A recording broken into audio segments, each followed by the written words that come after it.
Let's take a look at the tail-off section. First, we have this long bag. Let's take a look at the long bag. I only provided a diagram with this shape because its length is excessively long. If we say that after marking it on this diagram, then putting it together ourselves, I feel it's unnecessary because it's simply two parallel lines. That is, on this piece of fabric, draw two parallel lines. The width between these parallel lines.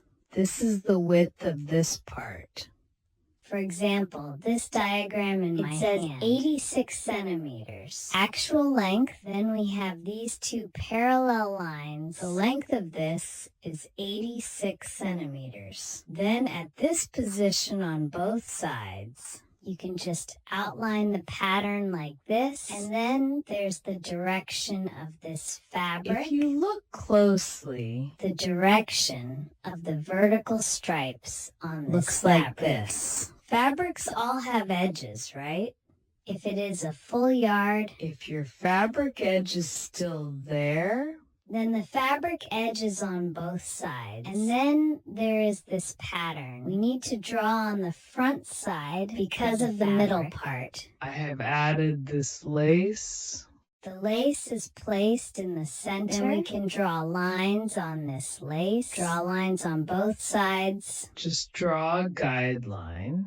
This way, when we sew, if we sew along this guideline, it will be less likely to sew the lace crookedly. For those sisters who are confident, you don't have to draw either. This depends on your own needs. Personally, I drew the whole line. If there are sisters who don't need to draw auxiliary lines, draw on the back of the fabric. However, since this fabric is quite thin, actually both sides are the same, they are all easily visible. Additionally, regarding this section, we need two identical pieces of fabric. After the front sides are sewn together, then we can proceed to build. You just need to draw the pattern on one piece. Next is the lower part of this bow, the shape of this outer ring. It's the lower part of the bow. Then there's a frame inside it.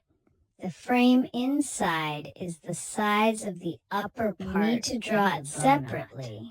Be careful when drawing.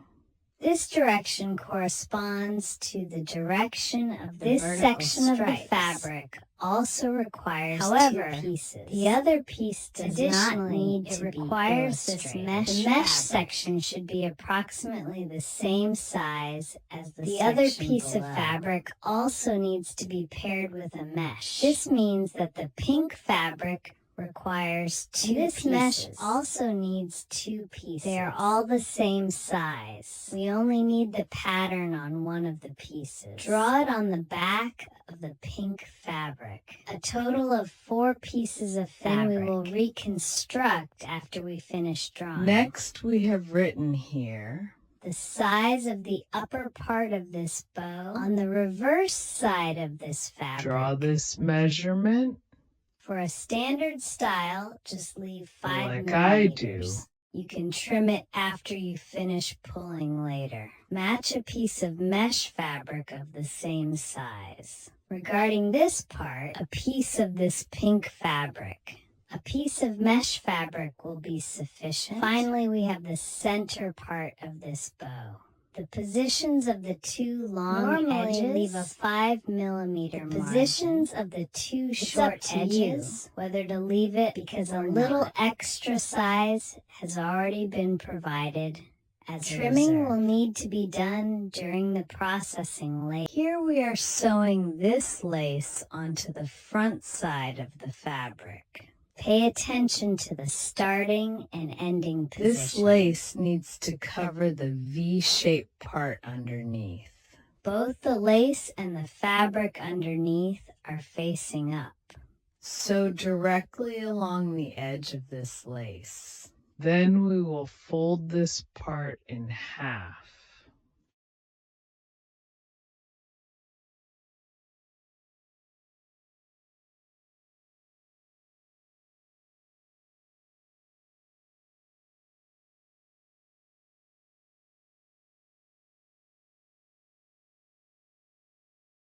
Find the center position and make a mark. Here, I left a notch of about 3 centimeters at the center position. Mark the location of the notch. It doesn't need to be particularly precise. It should be approximately near the center. Leave a position for an opening similar to this. Then we take out another piece of cloth. The 2 pieces of fabric should be facing each other comparatively to avoid the issue with the chair position. We can use some pearls to secure a few parts of it. Except for the reverse seam, which is not sewn. The remaining positions are sewn directly. Doesn't it have positions for 4 pointed corners? When we measure the position of this sharp angle, you can insert a line into it. Insert the line, wait until we turn it over. The position of this angle will be sharper. It won't have a lining. Sister, you can have a look. We placed it in a folder that has separate videos. And here, I have already stitched it securely. Next, let's do some trimming. When trimming the sides at this position, we leave about a 3 millimeter length. The length at the sharp corner can be cut a bit shorter. Leave about a 2 millimeter length. This is the sharpest point. It's about trimming the tip here at an angle. But we have inserted the sewing thread inside. Sisters need to be careful. Make sure not to cut this thread. Then there's this position. At this position, we need to make a straight inward cut. It should be relatively close to the position of this line gauge. You must not cut this line gauge. Also, there are other stitched areas. We leave a margin of about 3 millimeters. And then there is no suturing. That is our reversed incision position. Normally, we leave a margin of 5 After all is well trimmed.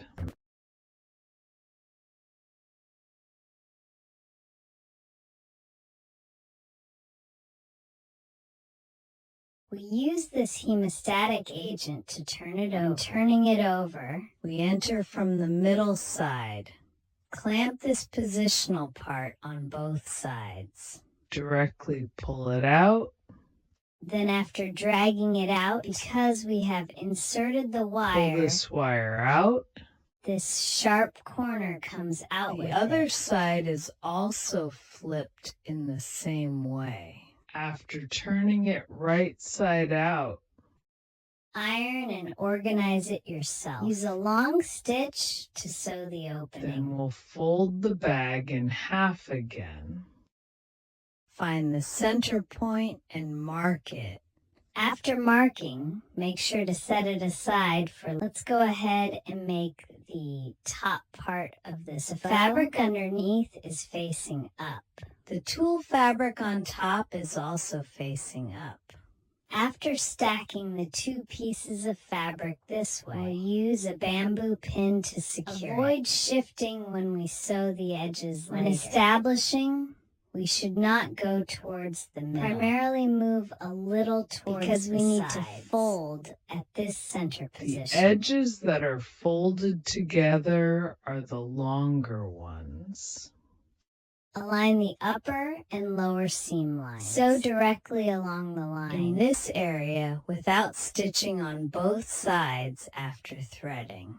We leave a 5 millimeter seam allowance. For the stitched edge, leave a 2 to 3 millimeter allowance. There is a fixed bamboo needle, sisters, at the front. Remember to take this bamboo needle off. Flip it over to the front. After it has been properly flipped, move this stylish part to the center. Fold the fabric in half. Locate the center point and mark it. Be mindful of this side when marking. This side is visible for this style. Then we will fold both sides inwards towards the positions of the style lines on the sides and the middle red line. They need to overlap. That is shown in the video. The positions of the 3 red lines are now overlapping. We will directly stitch a fixed line. After the car is ready, we will trim the shape at the top position a bit. Just leave about 3 millimeters. Then we will fold it in half like in the video. The side that is folded in is the one we saw for sewing. Fold this half upwards after it has been folded neatly. Then fold it down like this. The other half is folded similarly. Fold it upwards and then downwards. Pinch it into a bow shape. Then we secure the center part with thread.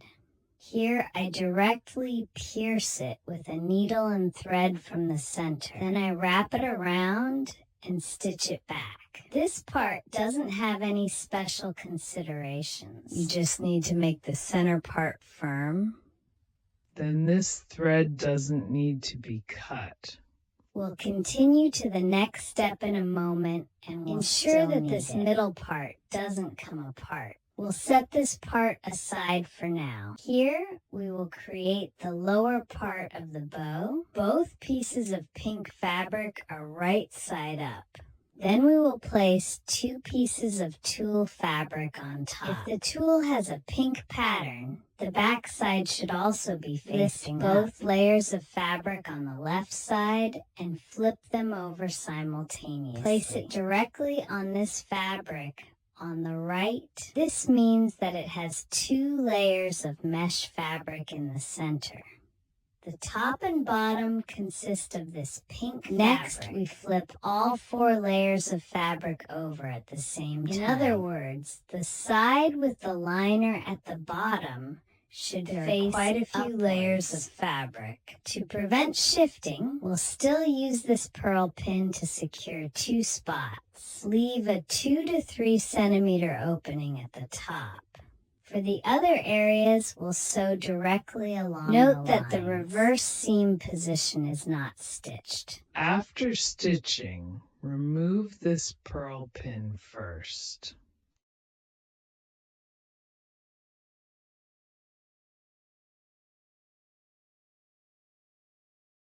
Then trim a bit. Leave a normal 5 millimeters for the reverse seam position. Use lace scissors to trim the remaining areas. If you don't have pinking shears, just use regular scissors. Make some cuts in the curved areas. After trimming, it looks like this. Then we turn it inside out. Be careful when turning it inside out. Our hemostatic clamp is inserted from this position between the 2 layers of mesh fabric. It is important to note that it is inserted from this position between the 2 layers of mesh. This way, after we turn it over, we can see the mesh fabric on both the top and bottom. After turning it over, we confirm that both sides have the mesh fabric. Then we will tidy up and flatten all the edges. Sew the reverse side using the long needle Next, we will fold this part in half as well. Find the center position and make a mark. Then we will fold this part of the thread like this. Closer to our side. First fold down as you would in siping. Then fold it up again. Fold it down again. The other half is the same as well.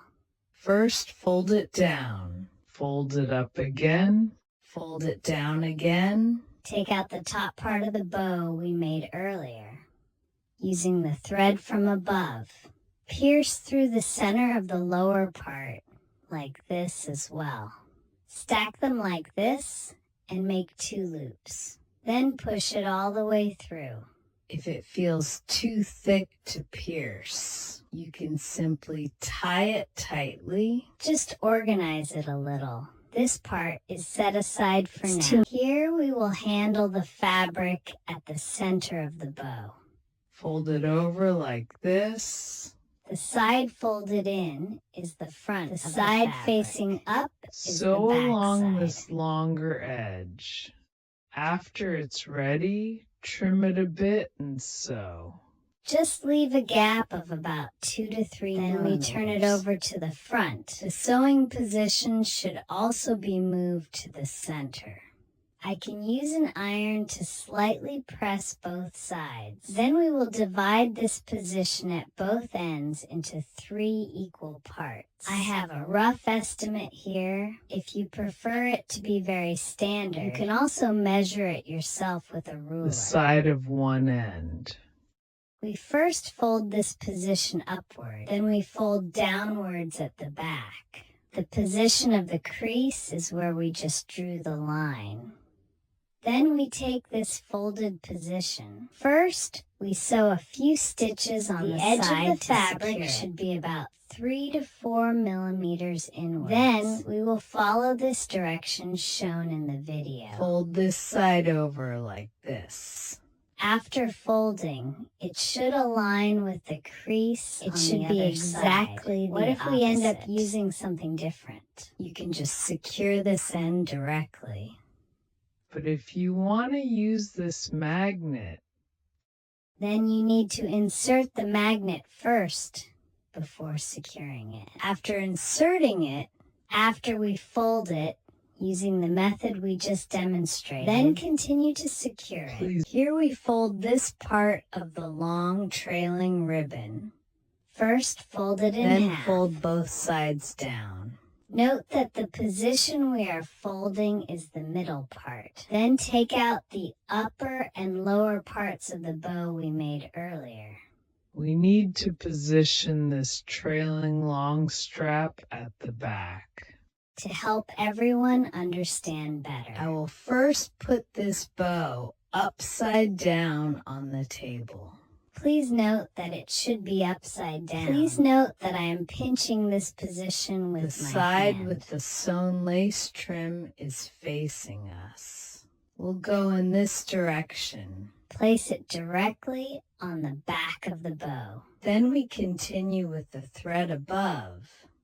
Wrap this center section several times. After tying it tightly, just finish with the needle. After finishing, the front looks like this. This strap is at the back of the bow. The lace side is also facing us. Just tidy it up a bit for a neater appearance. Then take out the center part we prepared earlier.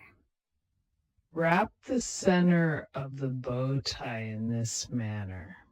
Flip it over and take a look. Because there's this preliminary flow section. So this strap will be a bit longer.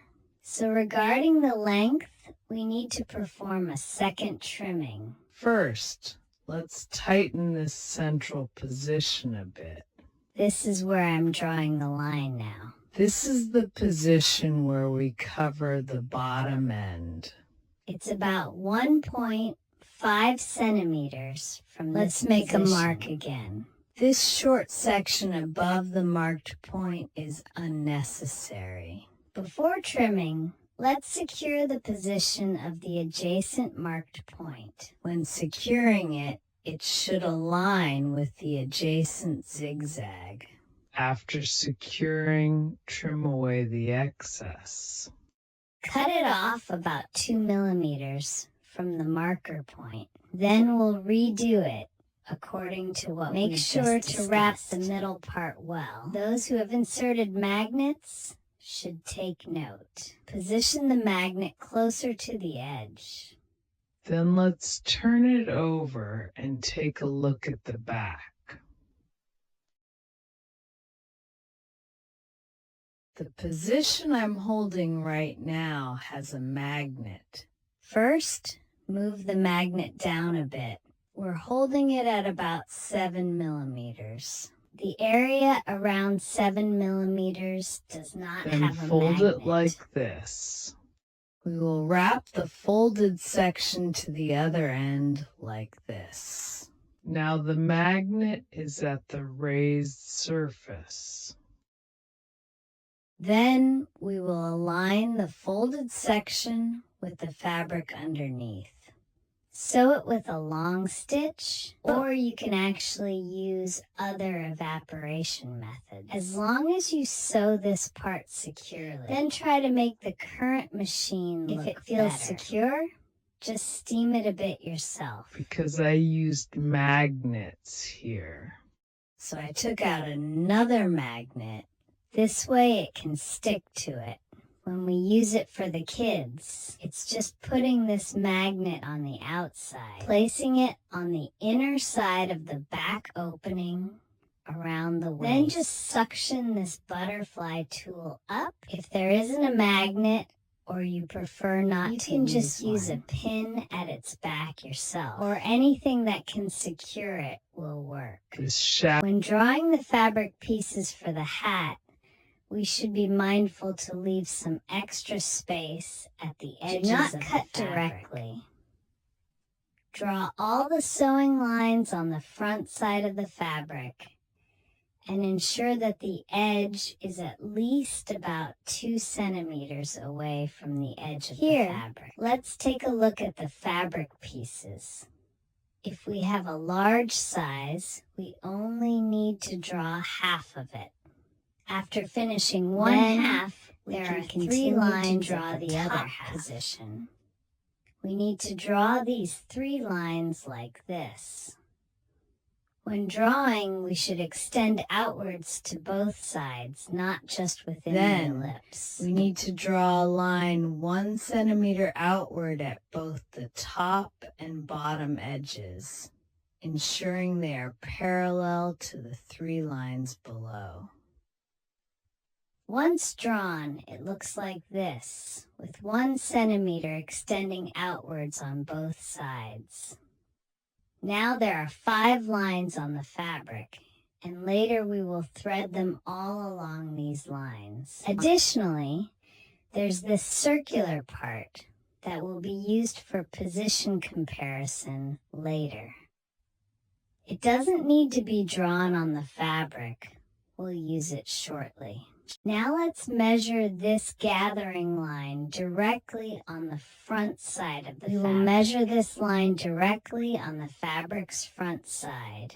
Just measure 1 line. It's just measuring 1 line at the position of this line marker. In total, there are 5 lines. Do not backstitch at the beginning. Leave the thread ends a bit longer. The stitch distance I used here is 3.5. Find the 5 baseline threads. Then we pull these 5 baseline threads tight. Pull this pleat out. Be careful while pulling the pleats. You can pull the fabric to the left with your left hand. Push it to the left.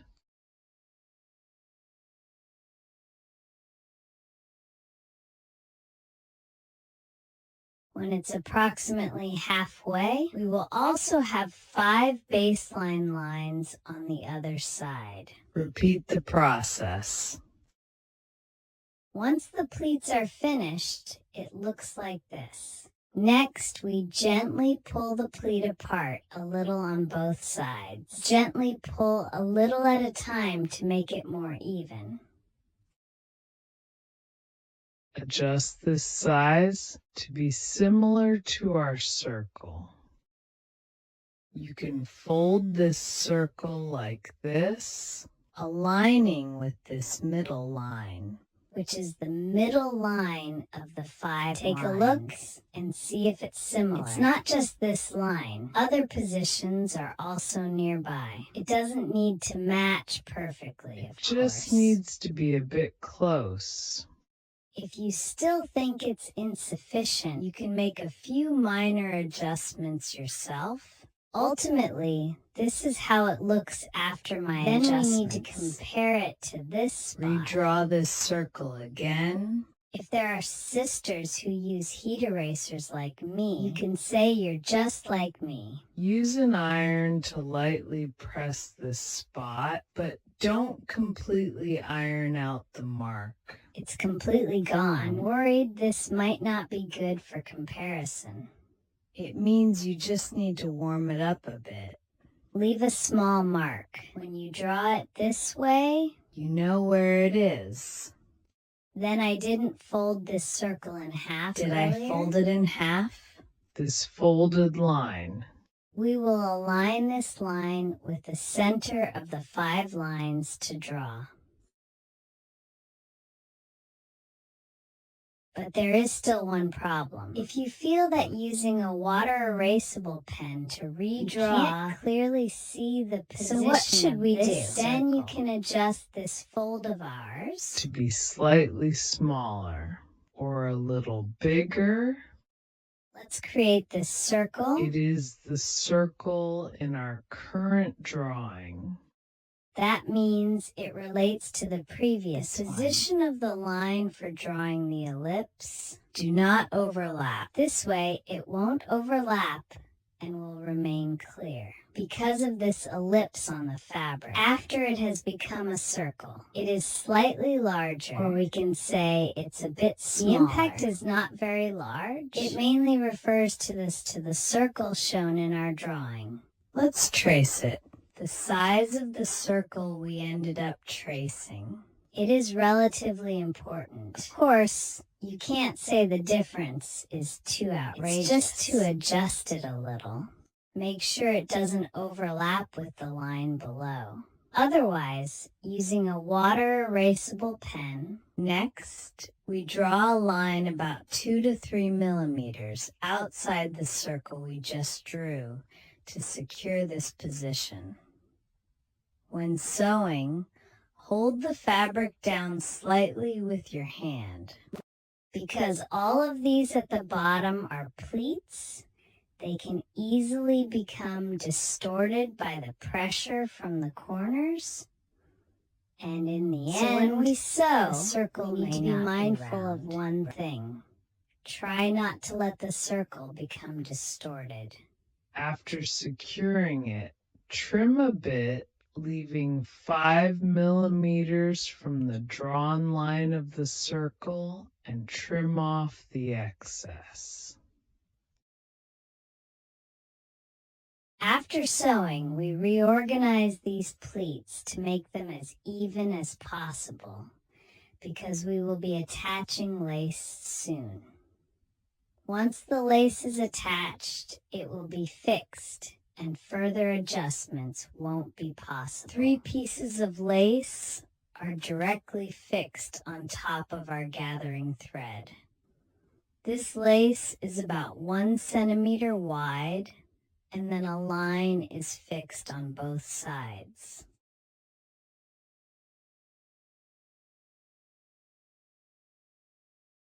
After securing it, it looks like this.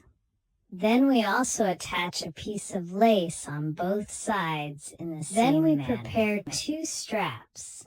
I'm using 1 centimeter lace trim for this strap. This is the part for our strap, so you can initially leave it a bit longer. If it's too long later, you can trim it, but if it's too short, you won't be able to fix it. Sew it directly at the 2 ends of this lace in the middle.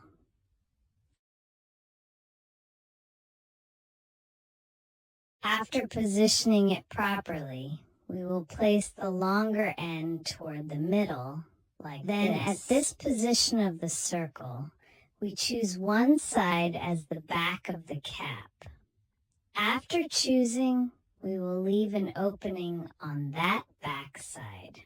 Leave an opening of about 2 centimeters. Because the bottom I chose here is made of mesh fabric, which has elasticity, I don't need to leave the opening too large. It is also easier to turn inside out. Then you'd better leave the opening. If the bottom you choose is not elastic, then the pleats below are oriented towards the tree, and the mesh fabric above can be pulled open horizontally. Stack them together facing this direction, sewing from one reverse marking point to another.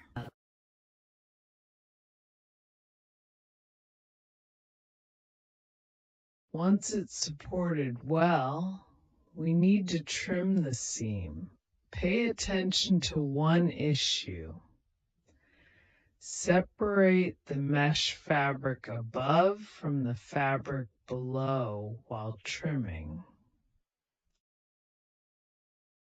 The fabric below should be trimmed directly with lace scissors, but do not trim at the reverse position.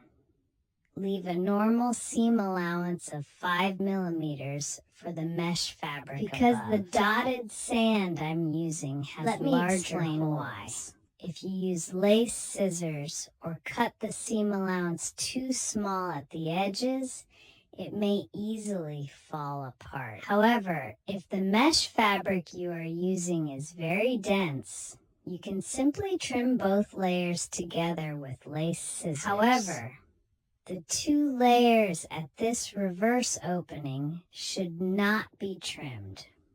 You need to leave a normal seam allowance of 5 millimeters. Do not trim the area of the stitch straps, as frequently putting it on and taking it off can easily pull the thread out if there's too little seam allowance. The mesh fabric, I left a seam allowance of 1 centimeter, as I mentioned before, because it tends to fray easily.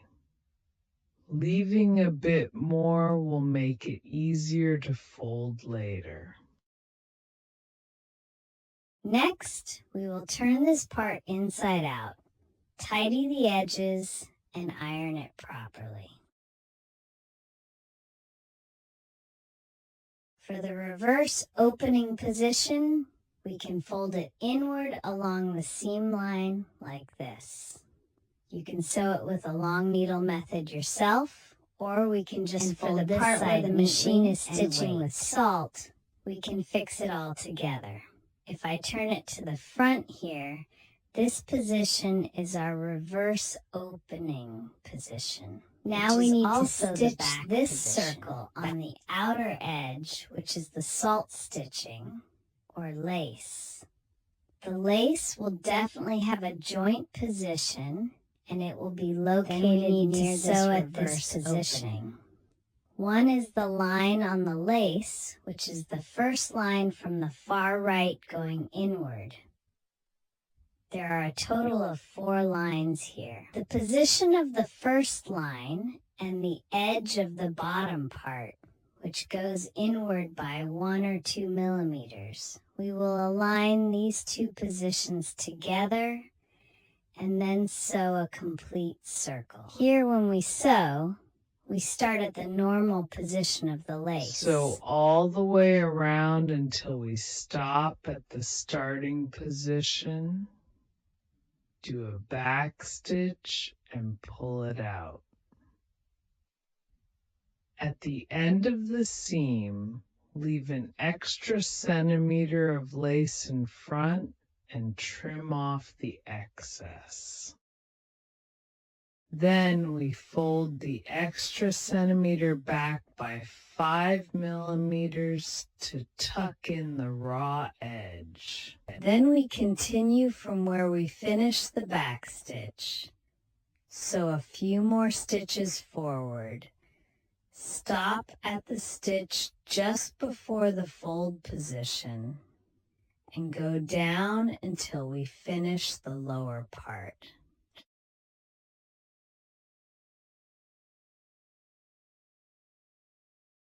Then we look at the seam line on the right side, 1 millimeter in from the far right of the lace, and sew around this position. Create a channel with the car. While sewing here, pay attention. It's best to have a small tweezer to tidy up the lace in this area as you sew. Since this area is only a narrow section, the lace can easily become tangled. If it does, sewing over it directly may cause you to miss some stitches and not sew the lace properly. Once sewn, it looks like this. We stitched 1 line here and another line here. The space in between has now become a channel. Next, we need to thread the ribbon through this passage. I will directly use this large pin to thread the ribbon. When threading the ribbon, we use this position of the needle to thread it through. Do not use the pointed end. The sharp end can easily penetrate the fabric. But we just stitched this position between the two lines. Feel free to take a look. This part of the lace. It consists of fine, closely woven threads. No need to make holes. Just thread it through. Find one that you think is suitable to the bow we finally tied in this position is quite suitable. This spot, we can start threading the ribbon now. Be mindful of one thing when threading the ribbon. In other words, sometimes when you're not feeling well, You can first pull out this needle, because you can exit from any position. Then you can insert it and move forward. This position won't leave any noticeable marks. of course, if you think it's okay, you can just go right ahead. Remove the needle where we inserted it. once the ribbon is out, First, we'll tie a knot to secure Then it. we'll tie a bow. then you can adjust how loose it is. You can make slight adjustments yourself. You can do it based on your preferences. I won't tighten the position of this channel too much. Because my setting is quite shallow. It feels a bit like resting on the hair. However, this part of the ribbon, If you tie it a bit tighter, it will actually resemble a kind of small courtesy. so everyone can give it a try. In other words, you can secure this position quite tight, or you can secure it You relatively can express loosely. which option you prefer. Then you decide according to your own preferences. The upper and lower seams of the second and third layers mentioned by Yugu-kun have a 1 centimeter. The sides have a standard allowance. The seam at the waist of the first layer of fabric has a 1.5. The bottom edge has a 1. The sides have a 5 millimeter. Next is the lace that needs to be sewn onto the bottom edge of the third layer. If the lace's seam allowance is sufficient, it should be left with a 1 centimeter allowance. But if I have some sizes that need to use this lace, this one doesn't have enough size, then leaving 0.5 is actually acceptable. The dimensions I provided on the drawing are for this. The seam at the top is an additional one I added myself. This means that if the dimensions are adequate, then just leave 1 centimeter. The dimensions are indeed, you need to leave at least 0. Why do we need to leave so much? We will discuss this part when we get to it later. Then there's this finished lace that I've assembled from the upper part of my third layer. The upper part of this lace, doesn't it have 2 seams? If we divide it into 4 parts, we'll take out the second one, which is the seam located slightly lower down, and just remove it. Then you can just get into the car. But if you're working with a different size, then you won't need as much. It just needs to be trimmed a bit shorter. If you need to shorten it, we will definitely cut off the suture line we have above. If we cut it off, we will need to reinsert it ourselves. Because if we cut it off, this part will be specifically how to cut and reinsert it. We will talk about this part later.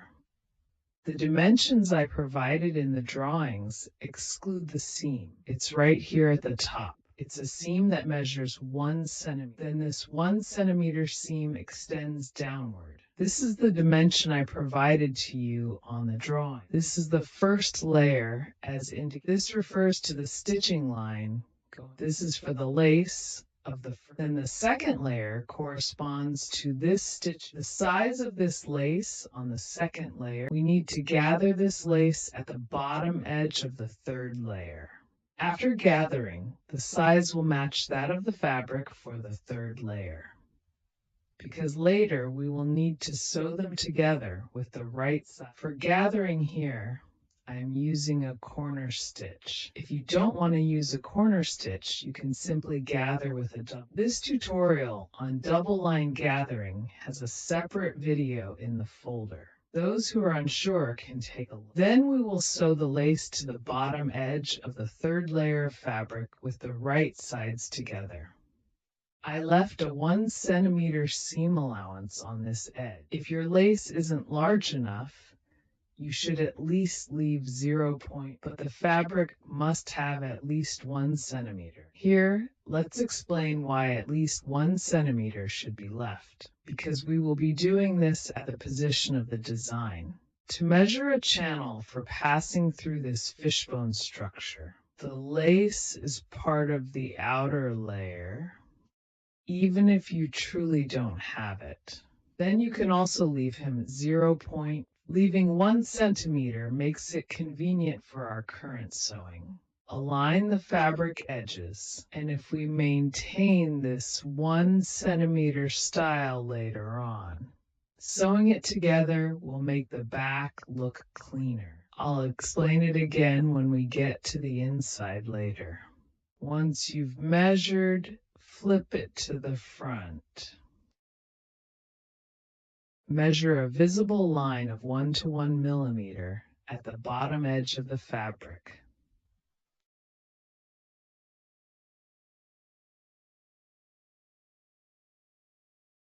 Then take out our fishbone structure here.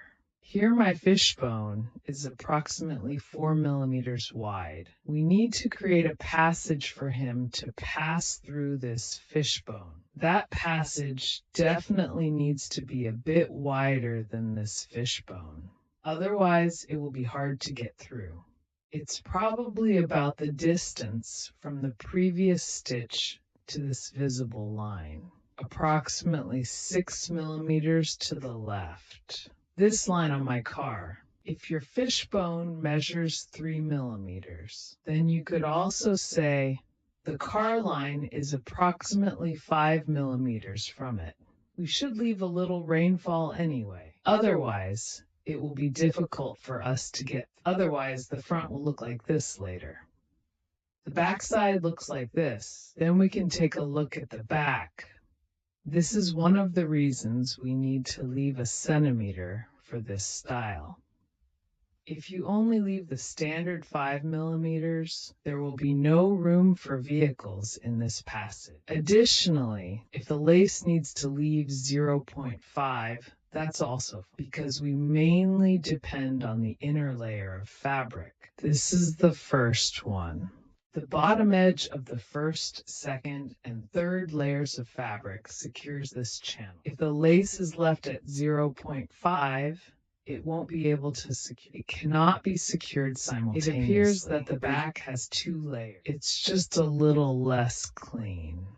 For instance, if I do this in quarters, the style of the lace I left is at 0.5 because I used the same kind of lace. Regarding the size of this lace, is it fixed? A quarter is not sufficient. I can only keep 0.5, and this part on the other side remains unprocessed. Let's perform a double line extraction. Once the extraction is, the dimensions at this point match those of the bottom edge of the second layer. Here we take out the second layer of fabric. Then we take out the trim of our finished product. Here we are not going to stitch them together, but rather to check this size, because this lace itself has folds. So we directly compare this length. Then we trim off the excess part. We just need to match this length. After trimming, we need to pay attention to an issue. If it's a quarter, we will remove this position of the second line directly. We just don't need this line anymore. But what I'm referring to here is the common size, because with the common size, removing this line is just right. Including the sewing, it is sufficient. But if it is other sizes, including the plus size, the hem is too long. So we need to cut off some from the upper. Specifically, how much you can follow the data provided on your drawing. Add 1 more millimeter to that data for stitching. If it's universal, you can see that the top one still has a stitch line. So we don't need to recreate the folds. We can just stitch directly. But for other sizes, once you cut off this position, you will find that the position underneath has spread out. There is no fold. We now need to create a double line fold at this location. Please be cautious when trimming. Here we also need to have a 1 centimeter seam at the top. Then the seam line going down corresponds to the data I provided in the drawing. If it's not universal on our side, you just need to gather the fabric with the size after gathering should match the bottom edge of the second layer of fabric. The dimensions here are uniform. Let's first take a look at this fabric for making socks. For this set of fabric, I used this one, which has significant stretch in all directions. So the socks we're making this time will have a smaller size. Otherwise, using such a stretchy fabric will result in them being too loose. Then we will draw a line at the top. This line can be lowered a bit. For example, about 1 centimeter from the edge of this fabric position. Mark the part of the sock opening that we need like this. We need to apply this matsui lace to the sock opening position. When we apply the lace, we need to leave some space because we need to leave some space. I might need an extra centimeter in the front and back. I think this will make driving easier later. Then take out our matsui lace. The stitching of this lace is on the right side. To the left is a section of the lace that is When exposed. sewing, we use this matsui belt on top. You can sew at this relatively centered Then position. at the edge of this matsui belt, align it with the line we drew underneath. pay attention when we are sewing. From the marking points on both sides of the sock cuffs we just made, there should be an additional centimeter at both the If you're front quite and confident, back. You can also add an extra 5 millimeters. First, let's secure a few frames at the starting position. There's a very important step. Specifically, we need to pull this matsui lace from above. Pull the fabric underneath at the same time. Pull it in our own direction. Pull it apart while sewing. It needs to be pulled apart both because after stretching the fabric's elasticity, sewing it means this is the line count. It wouldn't say to secure this elasticity if you go by with a completely smooth vehicle, because our line is secured. Then the position of the sock opening wouldn't have any elasticity. Once the vehicle is in good condition, it looks like this. Then we flip this lace upwards. Sew a visible line along the left edge of the fabric. When sewing the visible line, be careful as you did before. Separate this part and sew. If you pulled it before, but don't pull it now, your elasticity is still somewhat constrained. Thus, this step is crucial as well. You must stretch the elasticity in this area. Once finished, we will flip it over. Leave about 3 millimeters for the seam at the back. It's this excess fabric next to the lace. Be careful when trimming. You shouldn't cut into the fabric itself. And don't cut into the part of the matsui belt. Just trim the excess fabric here at the seat seam. Then we will fold the sock fabric in half. The side folded in is the front of the fabric. The side facing up is the top position can be secured with a bamboo needle. Then we will place the pattern on a standard piece of thin A4 paper. Outline it. The position at the top and the position at the left edge. Just cut it clean. This part on the right and bottom. We'll leave a small extra piece of this paper. Then we will place this A4 paper on top. Sew directly along this guide. The top position aligns with the edge of the fabric. Then the far left position aligns with the position we folded. When sewing, the position of the lace at the top also needs to be sewn. If you're more confident, sisters, you can do it just like we usually make socks. Draw the pattern onto this fabric. Here I use this method. It's just because of the fabric I'm using. It has a lot of stretch, so when sewing directly, I feel that it can easily lose its shape. Using this method, I believe it will be easier to sew. Everyone can do this based on their own preferences. Then we each grasp the two sides of the paper with our hands.